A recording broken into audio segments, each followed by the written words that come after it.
It's been just hours since President Trump announced a 2-week ceasefire with Iran, but this morning, that temporary truce is looking fragile at best. Moments ago, an Iranian news agency reported Tehran halted oil tankers' traffic through the Strait of Hormuz. Reopening the strait to commerce, of course, was a key part of the deal the president and his administration says Iran signed on to. Listen to Secretary Hegseth this morning. What has been agreed to, what's been stated, is the strait is open. Our military is watching. I'm sure their military is watching, but commerce will flow. One of Iran's demands in exchange was that Israel end its bombardment of Hezbollah targets in Lebanon. The Israelis say they never agreed to that, and the strikes continue today, as you can see here in Beirut. In terms of this latest news, I mean, obviously the ceasefire has only been live for less than 24 hours. And the fact that Iran can still close the Strait of Hormuz in just a whim is going to strengthen the U.S.'s resolve to ensure that it does not control or retain sort of sole control of the strait going forward. And obviously, when it comes to if the ceasefire is still ongoing, when it comes to ensuring a permanent deal, both sides are going to be very far apart on that particular issue. Stephen. Yeah, that's exactly right. The White House spent last night and this morning on a victory lap, declaring that President Donald Trump had pulled off a masterstroke by reopening the Strait of Hormuz. That was somewhat of an absurd claim because the Strait of Hormuz, of course, was open before he launched this war that was opposed by much of the world. But this new apparent closure will undercut the not only the White House claim that Trump has pulled off a massive victory here and that the Strait of Hormuz issue is not even going to be something that's going to be contentious going forward.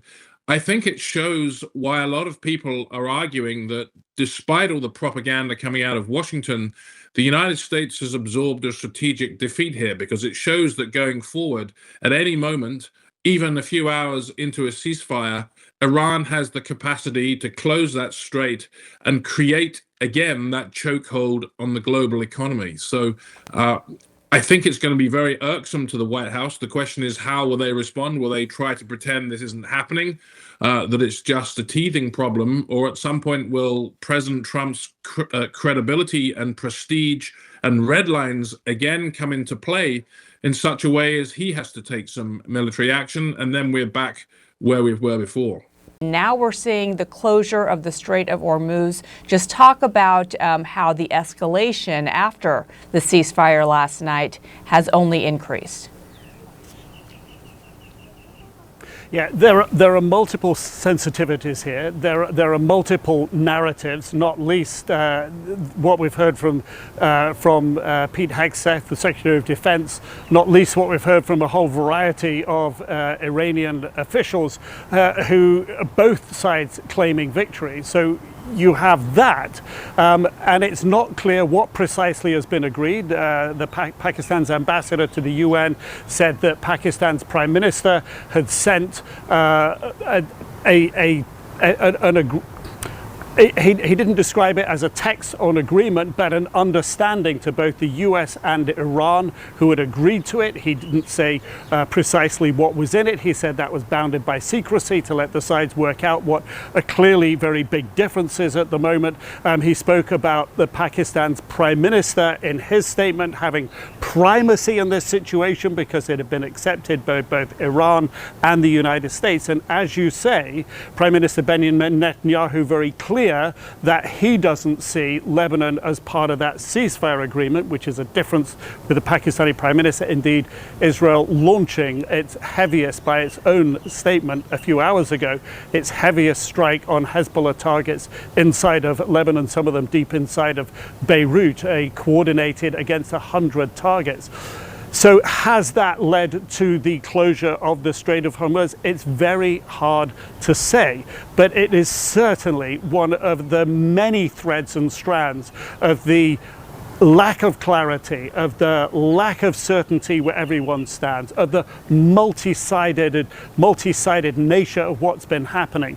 Iran has, it appears, sent missiles and drones against a variety of targets in the Gulf today, long after the ceasefire.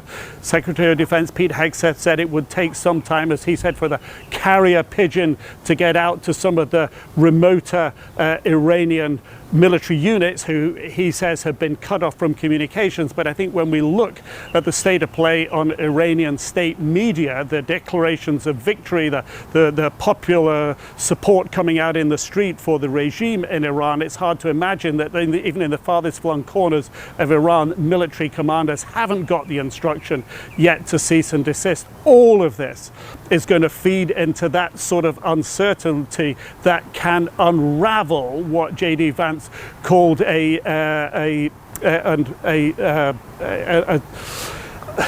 precise words were a sort of an unstable ceasefire. A fragile was his precise word, ceasefire. I think all of that plays into it. And trying to get at which strand specifically is pulled that unravels the next one, very hard to say.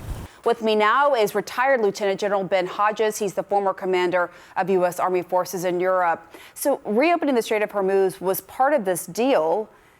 Is this ceasefire already broken in your view? I think what Brett said earlier is correct. There is not really a ceasefire. These are not a couple of angry sergeants out there launching missiles. And I think we're going to have to listen to what the insurance companies say. If they are not willing to insure vessels moving through the Strait of Hormuz, then the strait is in effect still closed. And I think this is why it's also important that the president and others not speak too quickly about things that are so tenuous because it ends up damaging their credibility. And the president, as you know, has claimed victory here. At the same time, you have these attacks in the region. You have the Strait of Hormuz closed now by the Iranians based on our latest reporting, and things are very active and moving by the minute. That's where things stand right now. There seems to also be confusion between the U.S., Israeli, and Pakistani positions over whether Lebanon was included in the ceasefire agreement. How concerning is that? Well, very concerning. And this is part of the problem when you don't have world-class professional diplomats handling these kinds of negotiations. The fact, I was skeptical when I first saw that there was going to be a restriction on any operations in Lebanon or against Iranian proxies. I was pretty sure there was no way that Israel could agree to that. And so again, it's a mistake to claim a victory on something before you can be really sure that it's going to be done. And unfortunately, this is a consistent problem with the administration of making claims about things that are just not the case. And that only damages us in the long run. CNN's Anna Cooban joins us live now from London. So, Anna, I mean, listen, just in terms of where oil prices have gone, I mean, obviously after that ceasefire deal was announced just yesterday, we saw Brent crude, that we have it on the screen, and WTI all trading lower. They're roughly around $95 a barrel. Obviously, it's going to take some time, despite technically the fact that even yesterday the Strait of Hormuz was open. We all knew that it would take some time to sort of recoup the 20% of global oil that was lost during the war. Now that there is this fragile ceasefire and things do appear to be volatile and the strait is closed technically at this point onwards, just walk us through what that means for oil prices going forward, Anna. Well, you're right. There was an enormous amount of optimism in markets plunging oil prices, but we're still high. You know, the prices are still high. They're still not what they were before the war. Brent, the global benchmark, was around $73. Now we can see there it's around 94. So there's still a way to go. And the terms of this ceasefire or the way it's playing out currently, as you've said, are incredibly volatile. We're seeing that because of these strikes in Beirut, Iran is now saying that oil tankers can't get through the strait. And already the terms of the strait reopening as a result of this ceasefire were, causing some really big questions for oil traders and for buyers. And that's because Iran was saying that it was still going to make sure that oil tankers were passing the strait in coordination with its military. And that raises questions as to whether we're going to see a similar dynamic play out, as Iran not allowing ships that have any sort of link to the US or Israel, whether they be insured or owned or crewed by countries that are aligned with Israel or the US. Is that still going to be the situation? And the big question mark about tolls. There were lots of reports around certain ships paying up to $2 million. That was a figure that was being bandied about to pass the strait. And now we've got reporting that says that Iran and Oman are thinking about allowing ships to pass through if they pay a transit fee. So I think that probably explains why we've seen these enormous falls, because of the ceasefire itself, but not really back to where they need to be, which is where they were before the war.